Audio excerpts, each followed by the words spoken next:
పరిపాలన.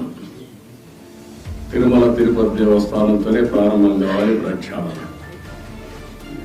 ప్రసాదం క్లీనింగ్ లేకపోతే పరిశుభ్రత అన్నిటికీ తిరోధకాలు చేశారు. తిరుమల ఒక పవిత్రమైన దివ్య క్షేత్రం. ఈ పవిత్రమైన దివ్య క్షేత్రాన్ని అపవిత్రం చేయడం భావ్యం కాదు. తెల్లవారుజామున 3 గంటలకు సుప్రభాత దర్శనానికి వస్తే వైకుంఠం అంటే మనకు తెలియదు. పుస్తకాలను చదువుతాం, వైకుంఠానికి పోవాలని కోరుకుంటాం చనిపోయిన తర్వాత.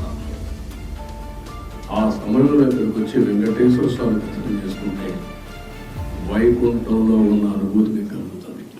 నేను ఎన్నో స్థానాలు ఫీల్ అయ్యా, ఇప్పుడు కూడా ఫీల్ అవుతున్నా. అందుకే నేను ఇక్కడికి వచ్చినప్పుడు అన్ని విషయాలు మర్చిపోయి ఒక పవిత్రమైన భావంతో పోవాలి, ఒకే స్లోగన్ ఉండాలి. ఏడుకొండలవాడ వెంకటరమణ గోవింద గోవింద తప్ప, ఓం నమో వెంకటేశాయ తప్ప వేరే స్లోగనే ఉండకూడదు, వేరే వ్యక్తి జ్ఞాపకం రాకూడదు. ఆ పేరుతోనే మొత్తం ప్రక్షాళన చేస్తాం. మళ్ళీ భారతదేశం కాకుండా ప్రపంచం మొత్తం అభినందించే విధంగా ఈ టీజీని తీర్చిదిద్దామని తెలియజేసుకుంటూ